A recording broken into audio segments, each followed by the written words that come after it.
Hey everybody, right, when I was younger I used to go to the West End Club with my parents and I'd sometimes play on the fruit machines. Multi Retro Man presents. Well, before I do anything though, I'd give a shout out for my children and my wife for this fantastic Father's Day gift that I got. It was a t-shirt, Gamer Dad. Awesome. Now I remember quite a long time ago when I was young, I thought to myself it'd be brilliant to be able to have a fruit machine in the house, have one on my own. However, the problem is, if you wanted various ones like Crazy Fruits, obviously later on, but if you wanted things like Crazy Fruits, Bar X's, that type of thing, you've got to have quite a lot of space to have one. And unfortunately, we don't have a lot of space because obviously having children and everything, and not a big house, it's not possible.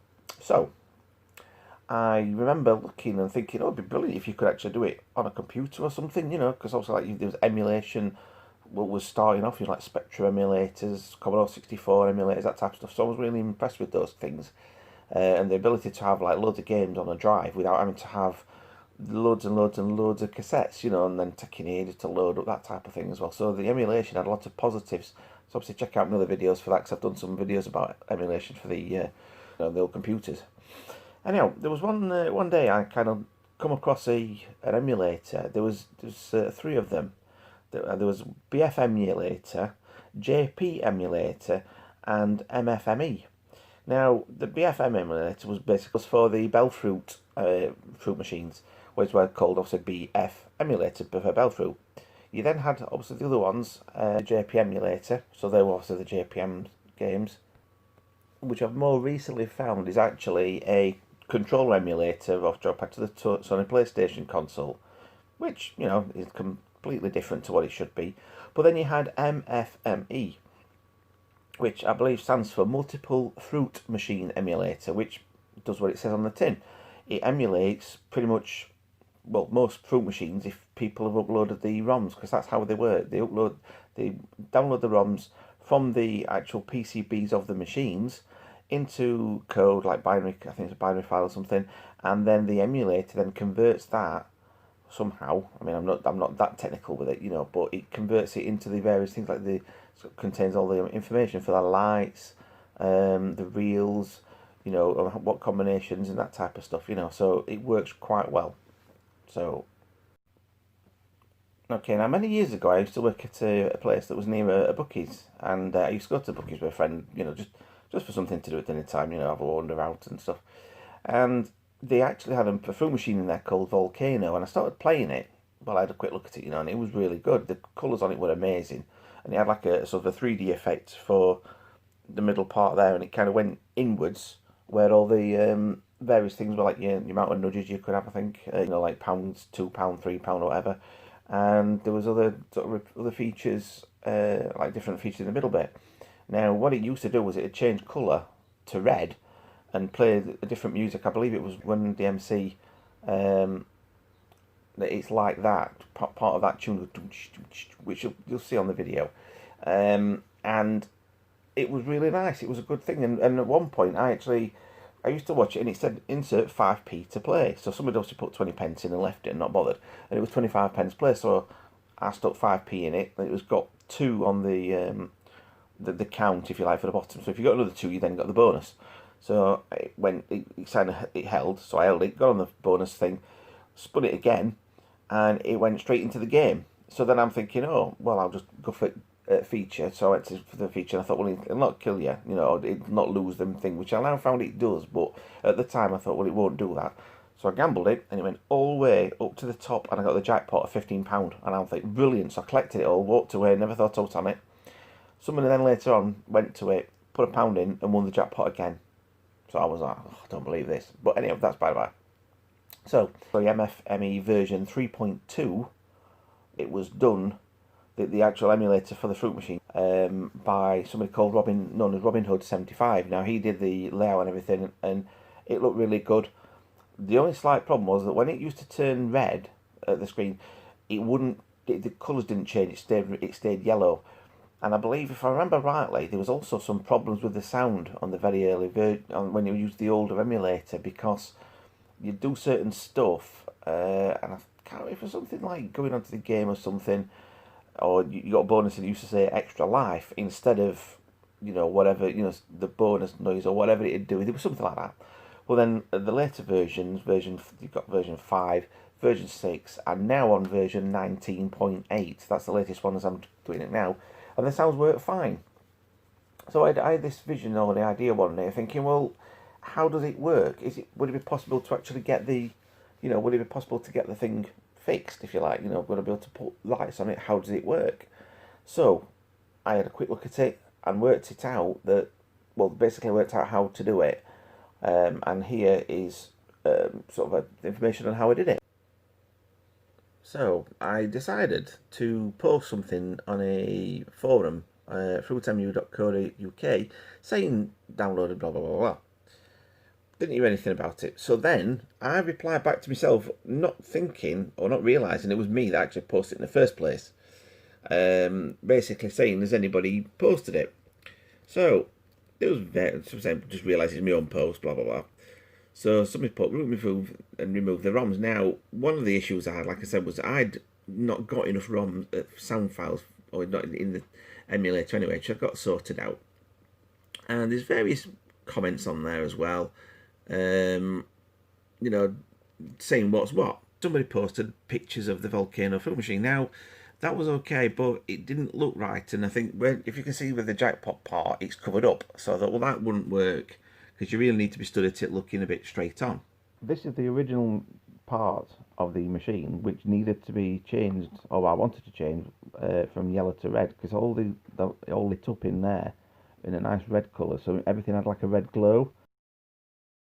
First of all, you load the game, then go into the options, choose design, and then click edit mode. Before I could do that though, I had to fix the sound issue because the sound was wrong. There's four sound sections on the shelves. I can show you now. That part there, the ROM loader, what you do, you click on that and it gives you a list of all different things. So you've got your program ROMs, sound ROMs, video ROMs, etc. For some reason mine only had 1, 2 and 3, so what I had to do was click on the stop button there, which stopped the whole game, click on the load, which then loaded that particular one, then reboot the thing so that it would load up, but then it said sound 1 forward at the top. So all I did was I obviously used that, stopped it again, moved it down, restarted it all again, and then lo and behold, all the buttons are working as they should be, all the sounds are the so the next thing I had to do was work out how to change the colour of the lamps, if it was possible. So what you've got to do is go in the edit mode, you have to choose the element or the light or the part of the machine, then right click on it, shows lamp numbers 197, 189. What they are for is, because this one has obviously, it has like a yellow colour and a red colour, that one was for the yellow I believe, and then that was for the red one. Now on the actual emulator it had what they called the off image bright mask, which means if it's not lit, that's what it would look like. Obviously now I don't bother with that one, but for them at the time they did it. Then this one here shows what it's going to look like. Now you've got obviously properties like no outline, transparent, graphic. So graphic means it's going to be an image rather than a box, which is the default thing for the light, you see. And down here, this is where you indicate where, like the X and the Y is whereabouts it's going to appear on there. The width and the height is how tall and wide the actual item is going to be. And you can sort of do and change the angle if you need to, but that's basically how the lights work on there. So as I went further down looking at things, I actually uploaded a picture of this thing. Does anybody know how to do it properly, or how to, maybe get things better?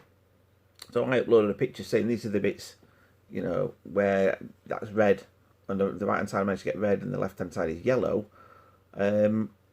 which seemed to work okay, but it didn't look very good. So I then had the idea of having it so it was a bit sort of red at the sides. So like when you get the red feature, it kind of, so it makes it stand out, which looked good, but again, it was still using the original Volcano thing, which is okay, but I wanted something a bit better. Somebody then kindly donated this picture and this picture. So I just thought, maybe I could use that, which is what I did. How would I do it though? Well, I found a free program called GIMP, and it's an image manipulation program. Really, really good.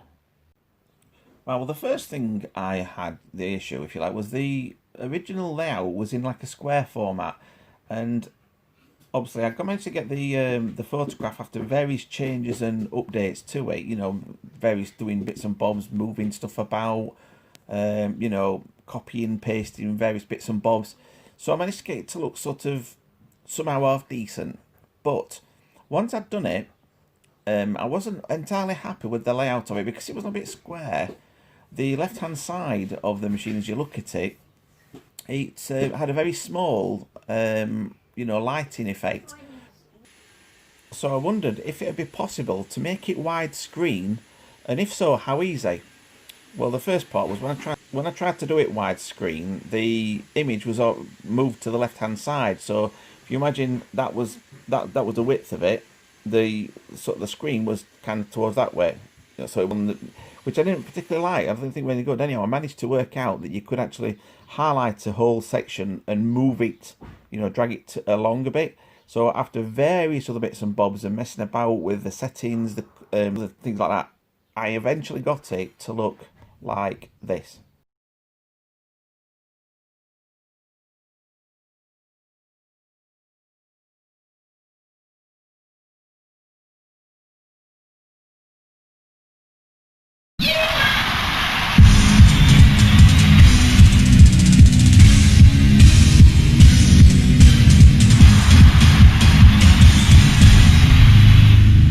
Hi, I hope you found this video interesting and useful, and if you'd like to give me a thumbs up if you liked the video, or a thumbs down if you didn't.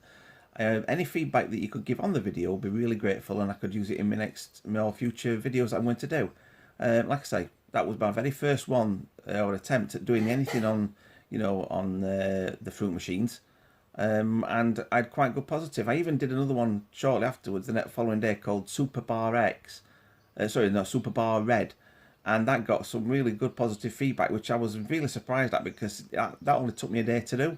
So if you'd like to check that one out, that's available on some forums. And yeah, hopefully you'll keep on liking my videos, and I'll keep making them. Thanks very much for watching. Take care. Bye-bye.